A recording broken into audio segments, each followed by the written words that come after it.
And so to the news. Now, I'm sure you're aware on this programme we're not particular fans of the personalised registration number.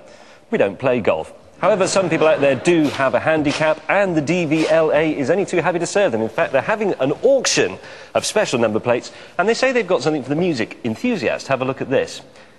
Now, I'm slightly baffled because I didn't know that drum kits had to be registered, for one thing. And also, I can't quite see the music connection because this number plate is for a bloke called Les who lives somewhere off the B347. The DVLA says that says Beatles. But I'd like to suggest that it just doesn't. If I were following a car that said B347 Les on it, I wouldn't think, it's Ringo Starr. Yeah, exactly. Can we have a look at some of the others that are coming up? And I want you to see if you can guess what they actually say. These have been sold by the DVLA. Look at that.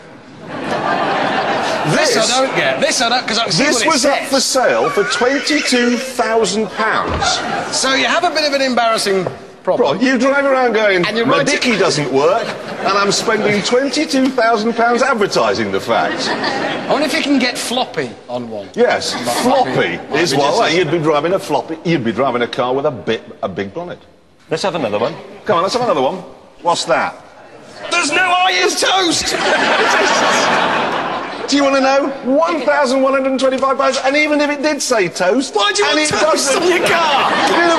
Toast! You might as well have broccoli! Stupid word to have on the back of your car! What's another one? Stamps! That's even more idiotic! It doesn't say stamps, but even if it did... It's just a random elbow. Oh, well, that's very cool. 1,200 quid, stamps. 1,200 Oh, yeah, P147 boy, I've met him.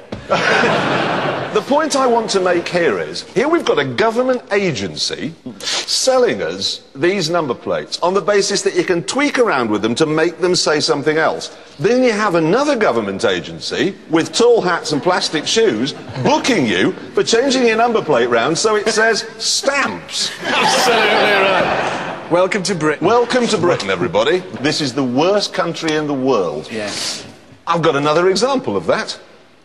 There was a rally last weekend in Britain. It was the final round of the World Rally Championship, and it was won by a man driving a car. These rallies, for those of you who don't know, the idea is you drive as fast as possible round a wood, then you drive on normal roads to the next wood where you drive as fast as possible again. Now, on the roads, you're expected to behave in a responsible fashion. Everywhere else in the world, thousands and thousands and thousands of spectators roll up to watch the cars go through their villages and along the motorways. Like a fiesta, like exactly, a party. it's a big thing. Britain, okay? What they did in Wales, where the rally was last year, was they sent a police speed trap van down, where they caught, and I've got the report here, they caught 17 drivers, okay, 17 of them, speeding. Some of them were doing 40 miles an hour. World-class sportsmen come to this country to indulge in a pastime that all over the world is greeted by, oh, marvellous, let's watch. And they send it out, they go out, and they book you. And do you know something extraordinary? Most of these people went back to their huts in Finland or wherever they come from, OK? Thinking, well, it doesn't really matter, I've been nicked for speeding in England. But oh no. As soon as they came back for this year's event, you're nicked. And they were all in court. This bloke, Loire, OK, who's a Belgian rally driver, he was caught 7 times on the same stretch in the same morning.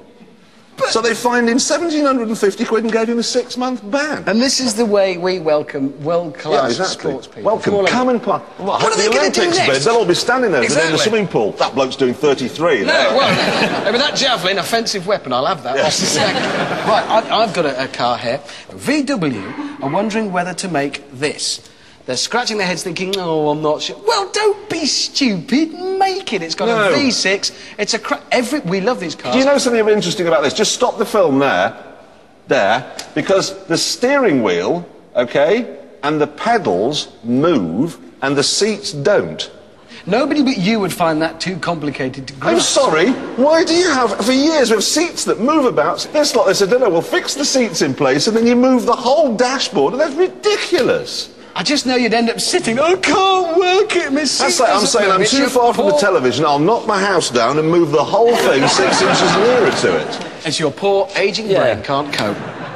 What's that thing that you drove last year that was about that big and you loved it? Oh, the Perodua.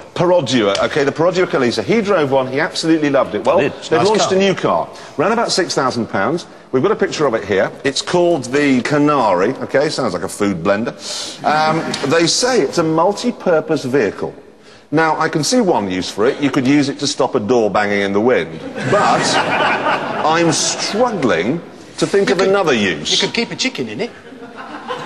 Yes? Just one? You couldn't put two in, otherwise it would be a battery and it would be illegal, probably. Yeah. Anyone else got any thoughts? No, lower the windows by 3 inches all round and it would be a bottle bank. Yes. Not sure it's going to work as a car, though, which is what I think they've got in mind for it. That's anyway. a ridiculous idea. Yeah. But speaking of small cars... The best-selling car has been announced for, I think it's September of this year, right? The best-selling car. Anyone want to hazard a guess what it was? It's the best-selling car in Britain in September. Vectra, wrong. Focus, wrong. He's just said it. It's the Corsa. What is that saying? Has anybody here got one? Somebody said no a bit too quickly then. There it is. Look, the majesty of it. You know when they run those adverts for it, what it should say is, show the world you know nothing about cars. Yeah. Buy a Vauxhall Corsa. So we thought it would be a good idea tonight, if anybody has inadvertently strayed into the programme from Heartbeat or Monica the Glen or whatever depressing thing they're showing on Channel 4, and you're thinking of buying a small car, what should you buy? Honda Jazz. Honda, definitely. Honda Jazz, that's pricey too. It's over £10,000, but fantastically versatile. Actually. Is it? Whatever, £9,000, £10,000. It is expensive. Micra, fantastic little car. The Micra is unbelievably well equipped. You get sort of air conditioning and you get keyless go and things. That's very good. But actually, my favourite, and I'm not doing these in any particular order, my favourite is the Toyota Yaris. Ah, I'm with you there. It's a fabulous little car. Very so there you are. Top Gear audience, if you want to buy a small car, for God's sake, stop doing this. No, Think of what you're saying about yourself and what you're saying about your nation. Right, that's enough of that.